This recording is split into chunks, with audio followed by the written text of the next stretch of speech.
Hello and welcome back to Everything Tumbler Tutorials. My name is Rebecca Escott and I am a Tumbler creator, and today I'm going to show you a fun little trick using aluminum foil on the tumblers. So let's get started.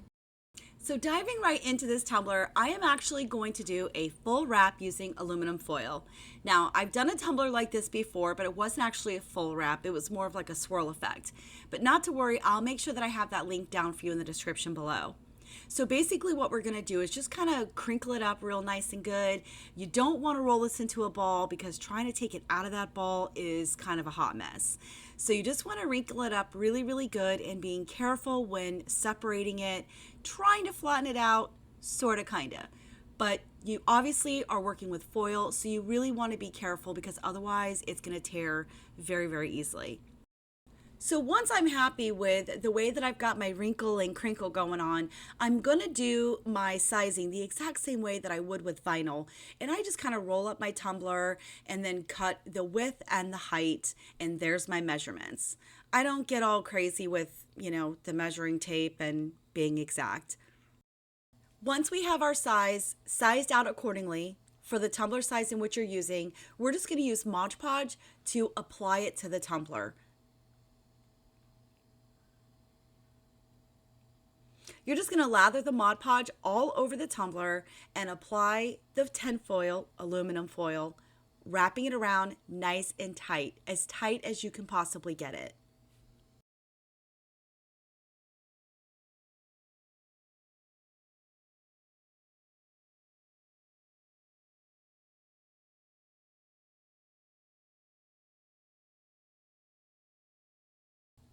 So it doesn't matter if you want to use the shiny side or the matte side. All you want to do is make sure that you get this nice and tightly wrapped around the tumbler. When both ends meet, that's when we're going to add more of the Mod Podge and a little bit of heat from our heat gun to help dry this quicker. And this way we don't basically have to babysit the tumbler to make sure that our ends gap or flap open, if you will. Also, you have quite a bit of time to slide this into place and get it right where you want it, unlike vinyl.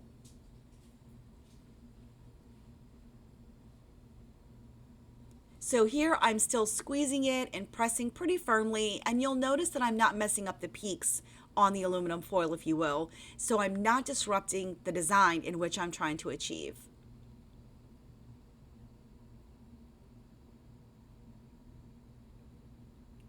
Now for my seam, I did need to add some on the inside as well as the outside a couple of times with that heat gun in order to really seal and close this gap.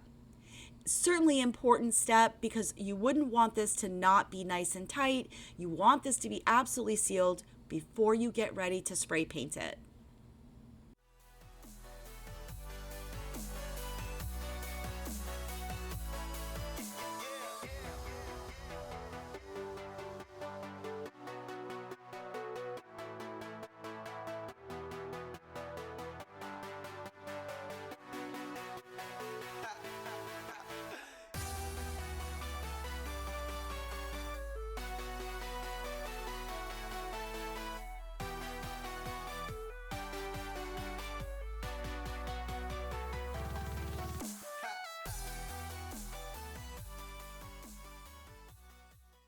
So for this design, because I'm trying to go vintage and slightly antique, I'm going with the vintage blush from Rust-Oleum.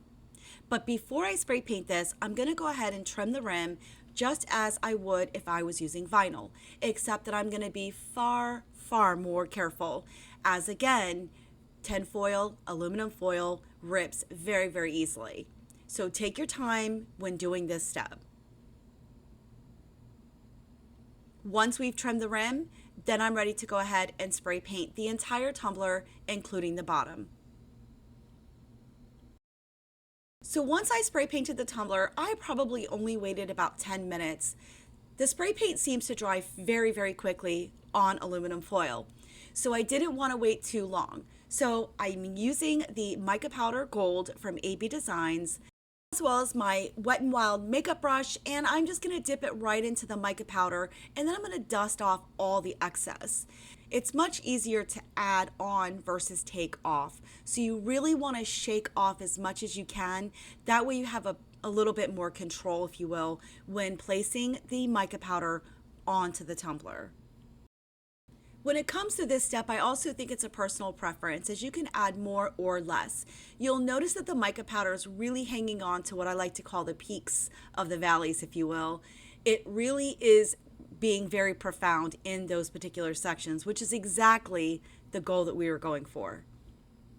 So once you've dusted all the mica powder that you want onto the tumbler, you do not have to seal. Just allow the spray paint to completely dry before moving on to your first coat of epoxy. So when choosing the decals for this tumbler, I decided that it would be most appropriate to go with a clear backing, which are the clear decals from AB Designs. I definitely am going to start off using all of my floral print right here in the center where my seam meets. So not only am I going to cover up the seam, it's also going to be my focal point. These decals came from a 12 by 12 sheet of clear decals from AB Designs, and I will make sure that I have the link down for you below. When working with clear cast decals, it's just really important to make sure that you don't have any air pockets up underneath. I assure you that when you go to place your final coat of epoxy, you will see the air pockets under the epoxy. So once we have this placed, we're just going to use our squeegee and rub it down really, really well.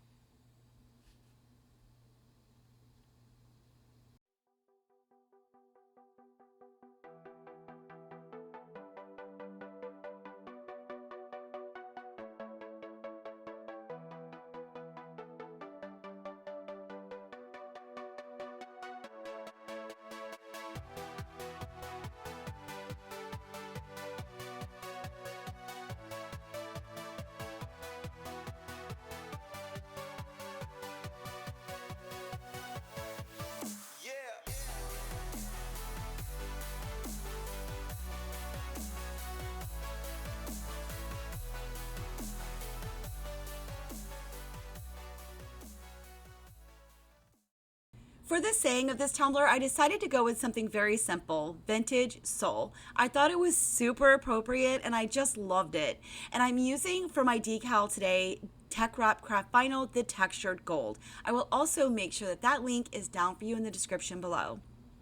On the other side where my floral print was, I decided to use some outlined hearts from a previous design I had done a while back. So then I used the heart from those outlines underneath vintage soul, and it just tied everything together really, really nicely. Now that we have all of our decals in place, this tumbler is now ready for another coat of epoxy, and it did not need to be sealed before moving on. I'm going to be using into my epoxy MJ's Magic Mix the Gold, which I absolutely love, and this was an incredible touch to the finalizing of this tumbler. For this coat of epoxy, I'm again going to be using the Artist Resin from Counterculture DIY. And as always, make sure you use your heat torch to pop any bubbles that you may or may not be able to see. So that's it for this tutorial. I really hope that you were inspired to use aluminum foil for your project. It is unique, it is different. I absolutely love the way that this came out. And I also want to thank each and every single one of you. I have finally reached 40,000 subscribers, and with that being said, promise is going to be fulfilled. Please join me at Everything Tumbler Tutorials Facebook group, as that's where the ultimate giveaway is going to occur. If you really enjoyed this video, make sure you hit that like button. Don't forget to subscribe to my channel for more tutorials coming soon. And also, head on over to Everything Tumbler Tutorials for the largest giveaway to be announced. Thank you so much, and I can't wait to see you again soon.